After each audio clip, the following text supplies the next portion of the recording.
حضرت عبداللہ المزنی رضی اللہ تعالیٰ عنہ۔ کچھ لوگوں کی نا زندگی بڑی مختصر ہوتی ہے، لیکن جتنے زندگی میں لمحات ہوتے ہیں نا، ایک ایک لفظ بڑا قیمتی ہوتا ہے، شب و روز میں ایک ایک جملہ بڑا قیمتی ہوتا ہے۔ مختصر سی میری کہانی ہے، پر جو بھی ہے آپ کی مہربانی ہے۔ فرماتے ہیں کہ میرے والد بچپن میں انتقال کر گئے، مجھے چچا نے پالا تھا۔ اللہ نے میرے اوپر رحم کیا اور میں رسول اللہ کا غلام بن گیا۔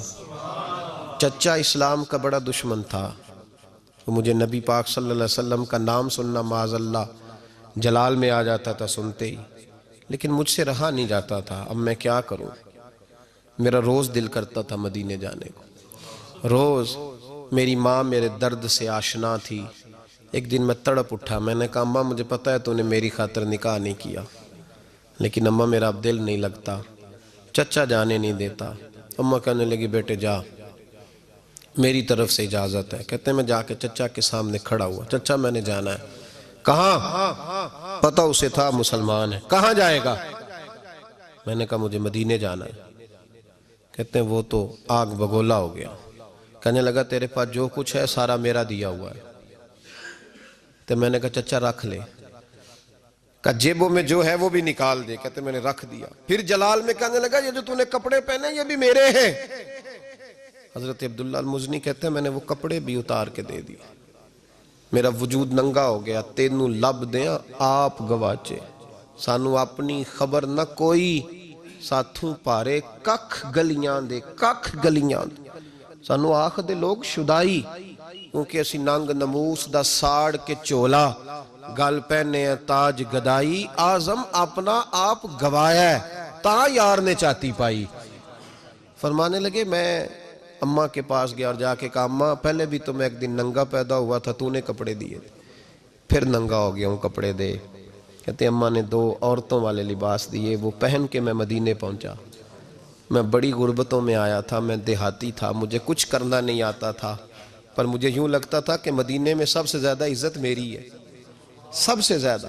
اللہ کے حبیب نے منع فرمایا کوئی اونچا اللہ اللہ نہ کرے، جب کوئی نماز پڑھ رہا ہو سو رہا ہو تو اس کے سامنے اونچا ذکر نہ کرو۔ کہتے ہیں میں ایک دن اونچا ذکر کر رہا تھا، اونچا میں ذکر کر رہا تھا، کیونکہ عشق لگا سی کھیڑا کھیڑ دینوں، تے میں نو کھیڑا پھول گئیاں، میں کجل پایا سی یار دے ویکھنے نو، پھر او دی یاد وچ روندے آئی ڈول گئیاں۔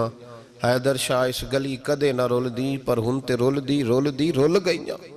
کہتے میں اونچا ذکر کر رہا تھا تو حضرت عمر فاروق رضی اللہ تعالیٰ عنہ نے ڈانٹ دیا، فرمایا تجھے نہیں پتا حضور نے منع کیا؟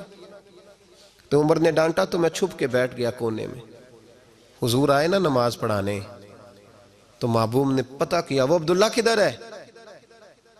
کہتے میں کونے میں تھا، حضور نے فرمایا کیا ہوا؟ تو میں رو پڑا، میری عزت بڑی تھی نا مدینے میں، کبھی کسی نے کچھ نہیں کہا تھا۔ نبی کریم نے فرمایا کیا ہوا؟ عرض کی حضور کچھ نہیں۔ پھر بھی بتاؤ۔ کہتے میں رو پڑا، میں نے کہا یا رسول اللہ میری غلطی تھی تو سیدنا فاروق اعظم نے ڈانٹ دیا ہے۔ فرمایا ہوا کیا؟ یا رسول اللہ میں اونچا ذکر کر رہا تھا، اور بات بھی ٹھیک ہے، کچھ لوگ قریب نماز پڑھ رہے تھے، حضرت عمر نے منع کیا۔ نبی کریم علیہ السلام نے فرمایا بلاؤ نہ ذرا عمر کو، خود قانون حضور نے بنایا ہے کہ اونچا ذکر نہ کرے جب کوئی نماز پڑھ رہا، بلاؤ نہ عمر کو۔ جناب عمر آئے تو حضور نے فرمایا عمر میرے عبداللہ کو کوئی نہ ڈانٹے، کسی ان پڑھ سے، کسی دیہاتی سے، کسی بھولے سے انداز دیکھے حضور کا، اسے کوئی نہ ڈانٹے۔ اور پھر حضور نے فرمایا تمہیں پتہ ہے یہ میرے لیے کتنی تکلیفیں برداشت کر کے آیا؟ صحابہ فرماتے ہیں یہ خوش نصیب ہے جس کی روح بھی محبوب کے ہاتھوں میں نکلی۔ اور جب جنازہ اٹھا تو حضور کی داڑھی سے ہم نے آنسوؤں کے قطرے ٹپکتے دیکھے۔ مدینے میں رواج تھا کہ قبر میں قریبی عزیز اتارا کرتے تھے، پر ان کا تو مدینے میں رشتہ دار ہی کوئی نہیں تھا۔ حضرت عمر فاروق اور جناب ابو بکر صدیق کہنے لگے ہم قبر میں اتارتے جب ان دونوں نے اٹھایا قبر میں گئے تو کہتے ہیں کمال دیکھو اللہ کے رسول ہم دونوں سے پہلے قبر میں اتر گئے، اور حضور نے یا البدایہ والنہایہ میں موجود ہے کہا مجھے دو میں قبر میں اتارتا ہوں۔ کہتے ہیں حضور نے تنے تنہا پکڑا، قبر میں اتارا، پسے مردن فرشتوں نے جو تلاشی لی تو کیا نکلا؟ فقط ایک دل کے گوشے سے خیال مصطفیٰ نکلا۔ نبی کریم علیہ السلام نے قبر میں رکھا اور ساتھ فرمایا اے اللہ میں آج شام تک اس سے راضی تھا، تو بھی اپنے کرم سے اس سے راضی ہو جا۔